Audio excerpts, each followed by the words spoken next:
Yeah. Going live. Going live. We're live. We're live. Oh, we have to turn the thing Hi, back friends. there. Yeah. Cheers. Hey, yeah. Okay. There. Okay. Welcome to the Old man and the MC. I'm the old man. Wait, no, come on. I'm Do the your part. MC. Okay. Let's try it again. Let's get it right. Get your drink. Come on.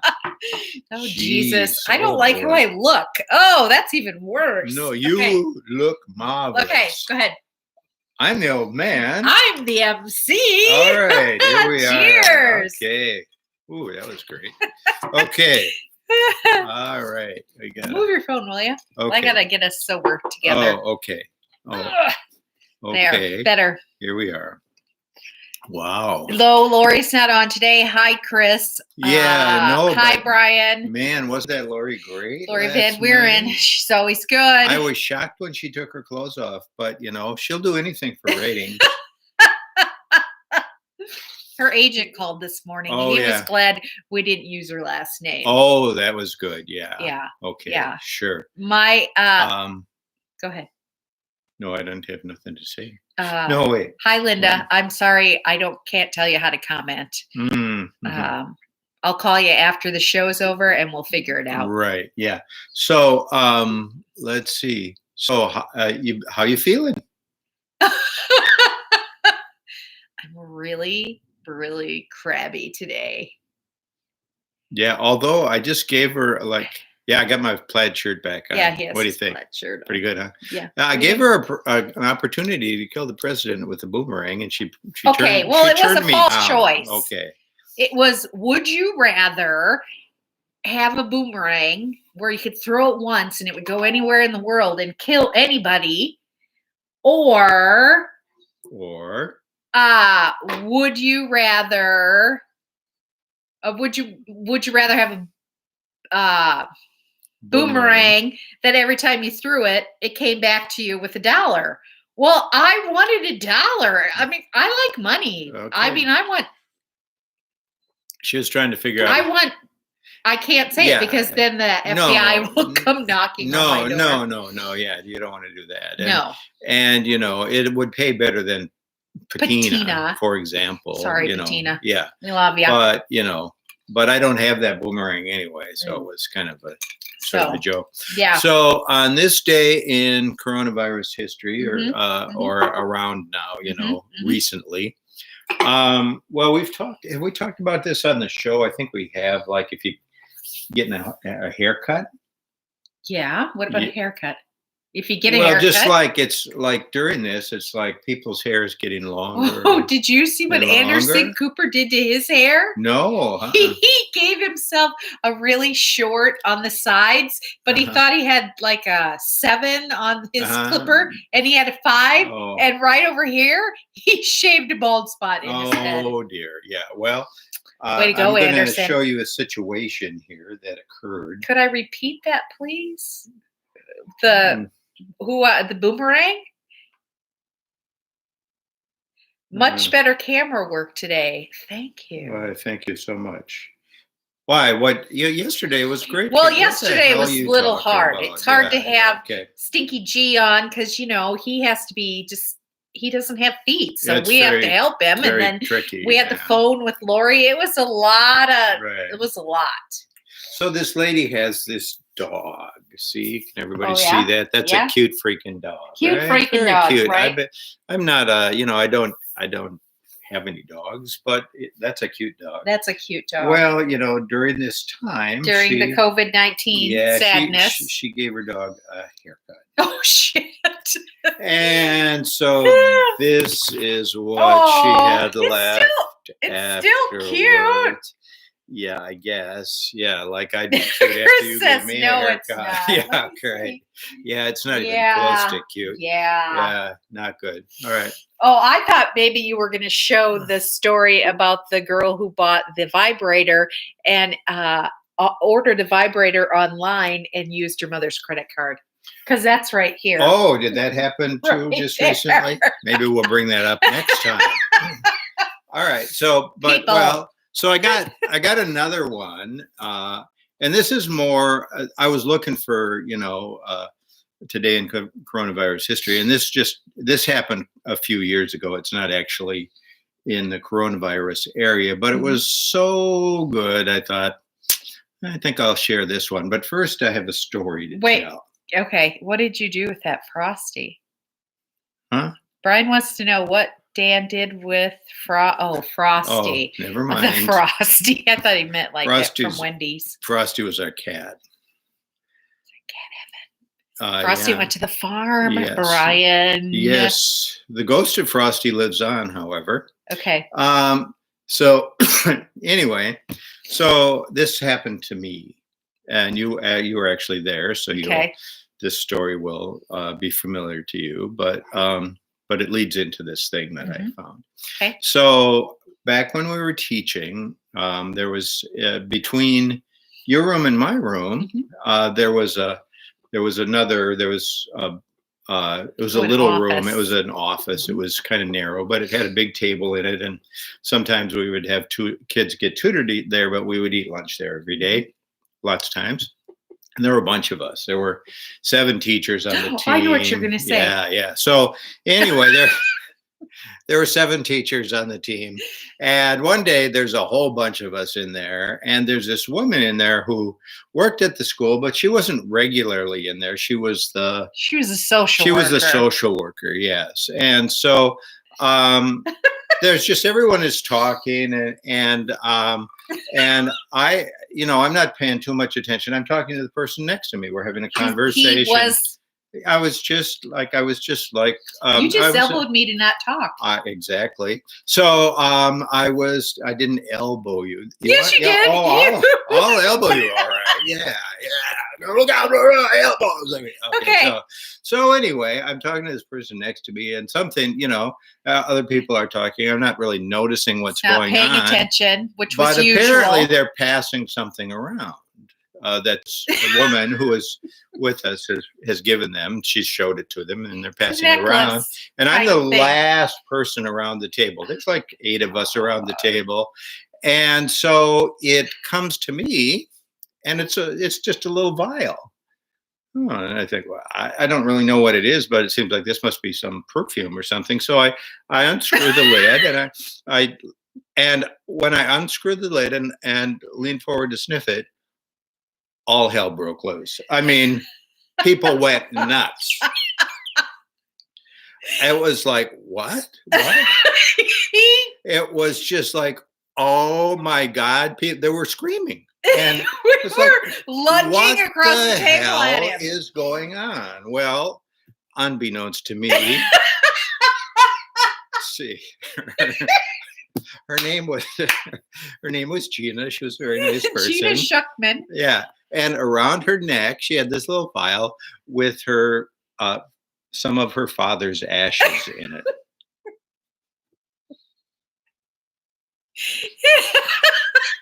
And I said, and they said that do you know that's Gina's father's ashes? And my response was, well, he doesn't smell. He thought it was perfume. I thought it was perfume. And it was so perfect because he never listened. Okay, I know where this is going though. I saw the same article today you saw. Oh, okay, yeah. But anyway,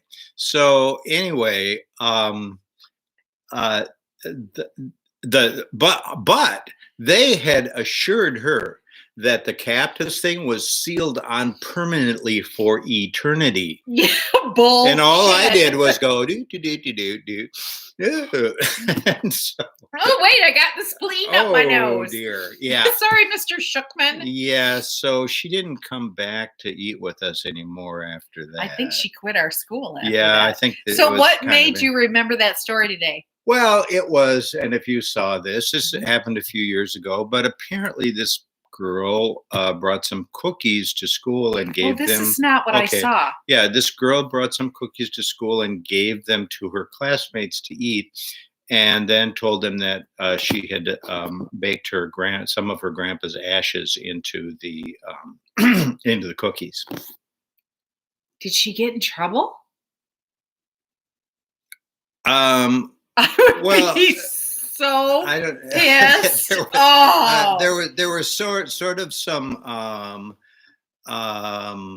you know, I think when the story was written, they were still investigating. Oh my God, that's not what I thought you were going to say. Yeah, it was from like the Grateful Dead cooking cookbook or something. I don't know, but it's like, can you imagine it? Like, you know, a stick of butter, a cup of sugar, 2 cups of flour, 1/8 teaspoon of Grandpa's ashes, and where's Grandpa? But now, I get the title now. Yeah. That was what I told her the title of today's segment, but I didn't tell her why. Okay, so go ahead. So I was thinking that'd be kind of cool. Okay, so this segues into the story I saw that you must not have seen. This lady had this partner who everybody loved, just a great guy, kind of like you, honey. And he got some terrible disease and was dying. And his last request was that she give little vials of his ashes to everybody who comes to his funeral. And they have a big party, and then they take those ashes out and then sprinkle them somewhere. So they were sending her stories of where the ashes were, but this is where. Yeah. This is what she did with them. She had them mixed with ink, and then she had a tattoo put on her finger. So when Dan dies, I'm going to take a little bit of his ashes, and I'm going to get a tattoo with it. And what are we going to do with Brian's ashes? We're going to dump them in the parking lot at the Menards. Up in Superior, Wisconsin, per his request. It'll probably be a kind of a sleety, wintry March day. I promise. I have a sense he's going to die in March. And then it just came to me, you know. I hope you don't. And you know, we're not going to get out of the car. It's going to be cold. We're just going to dump them out and drive on, you know. But when we did my mom, her ashes wouldn't come out of the cup, and I'm like, her ashes won't come out of the cup. It's crazy. That's how it is these days. Well, that's pretty impressive. So yeah, that's just how it. Oh, come on, Brian, you're loving this. You know it. Yeah. Show some respect for the soon to be dead. Yeah. I'll think about it after. I'm not making any promises either. No. So yeah, I'm gonna take suggestions for what tattoo I should get with Dan's ashes mixed in the ink. So anybody who wants to, you know, DM me or put a comment here, we'll see what you come up with. Now, you don't want cookies with just a little bit of me in them? Well, yeah, I could do that Tawny, what too. do you think? Tawny's a relative. Yeah. She'd probably be getting some. Well, she can get some of your ashes. She can make cookies. Okay, that's fine. Now, see, the problem I always have is because, like, I think that, like, my friends will be at my funeral, but I'll be at their funeral too. Yeah. You know, that's an issue because I'm assuming that Brian's going to die first and we're going to, you know, toss his ashes. But he's also invited to my funeral because, of course, we're going to be playing Mony Mony and all kinds of really fun stuff. Everybody's invited, by the way. Everybody. Regardless of whether you know me or not. Coffee shop girl. Brandy says bubble girls can't get ash tattoos. Brandy calls me the girl in the bubble. The bubble girl. Yeah, that's true. But anyway, Mony Mony. Tawny says she's making the ash cookies. Oh, thank you, Tawny. And she like ash. She is Tawny is a very she's what do you call what she does? She's a pastry chef. She's a pastry chef. So if anybody you know can make bitches will be good. Good cookies out of my ashes, you know that Tawny can do it. We won't give you Dan's butt though, Tawny. We'll give you like his arm. It's not. Oh, by the way, in coronavirus history, what else happened today in Minnesota? We had one of those dumbass. Yes, but what is the governor doing? What is the governor is opening up golf courses tomorrow with some new rules in place. Right, Brian. Brian, you're going to want to pay close attention to this. I know you're a big golfer. When you're going golfing tomorrow, please know there won't be any ball washers. Yeah, the ball washers are Those not will be gonna gone. Be there. Yes. So if you need your balls washed, you're going to have to do it some other way. Take it up on your own. Yes, exactly. Gosh. They're also taking the rakes and all the other stuff. Yeah. But we thought the ball washers. Right. And the balls can't go drop into the hole. No balls in holes. Like, I don't know what they're going to do there. Golf? I'm not a golfer, but I might walk around on the course. Sam's all ready to go play golf. That's my son. All right. Ferris Bueller of the family. Yeah. All right. So, everybody ready for like a joke? We're ready for a joke. Okay. I'm ready for a joke. Okay. I don't know about the rest of you. Yeah. All right. So, yeah. So anyway, it's too late to fix your hair now. For this joke, you gotta go over to Ireland, and there's this fella, and Liam, my friend Liam. Well, is actually, from Ireland. Liam's in this joke. Oh, Liam. Yeah. Mm-hmm. Mm-hmm. So, so this guy goes into. Yes, Chris. What Chris would want to know? I'll be done. Thank you. We have a book club. Those of you who are wondering what this is about. Yeah, there's a book. It's a great book. It's called What Doesn't Kill You Makes You Blacker by, Damon, is it Young? Yeah, I think it's Damon Young. It's really good. It's really good. And I've been listening to it, Chris. It's a great listen, but it's a little, I had to get into the rhythm of his speaking. Tell your joke. Okay, but wait, it was good. It's good. And I will be done. I'll be ready to discuss. So anyway, fella goes into a pub over in Ireland. Liam goes into a pub. No, it's not Liam. Oh, fella goes into a pub. Yeah. Mick goes into a pub. No, it's not Mick. It's Joe, for God's sake. Okay. All right. He goes in and he orders. Excuse me, it's my joke. He orders himself three Guinnesses, single pints of Guinness, and the bartender just gives him one. He says, "No, I want all three." The bartender says, "Okay," so he gives him all three, and the bartender's new. And Joe, he sits there and he drinks slowly. He drinks all three pints of Guinness.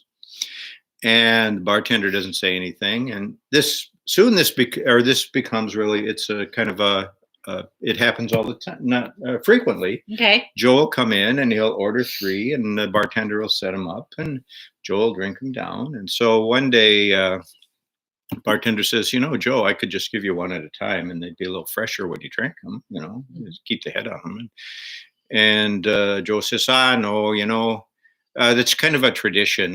Me and my two brothers, we'd come in here all the time together and have a pint when we was younger. But now the other two, they moved away. Liam, he moved over to America. He's some kind of big shot over there. And then my brother Finnegan, he moved to Ethiopia. I don't know what the heck he does down there, but he lives there. And so when I come here, I like to have a pint for each of us, like we used to do, and I drink one to remember each of them, and that's why I do that." And the bartender says, "Oh, I get it." So this continues on for time after time, and then one day, Joe comes in and he orders 2 pints of Guinness. The bartender is pouring them up, and he's thinking, "Oh my God, what happened?" And he's, he puts him down and he says, "Joe, I'm really sorry." And Joe says, Oh, no, nothing's wrong. Liam and Finnegan are fine. It's just that I've quit drinking.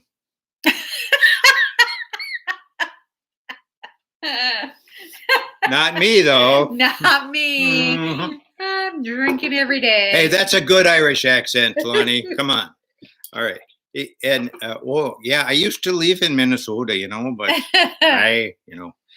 all right. Okay. So boy, it's Friday. Friday is a tough day. Okay, we won't be back tomorrow or Sunday because we have the weekends off. It's the weekend, right? Yes. Exactly. Chris, oh, holy shit! It's time to go. Chris, I read the book. All right. Okay. See everybody on Monday. Okay. Have a nice weekend. It's supposed to be what? Go ahead. Okay. So long. Okay. No. What? He said it sounded like Sven and Ole. Oh yeah, sure.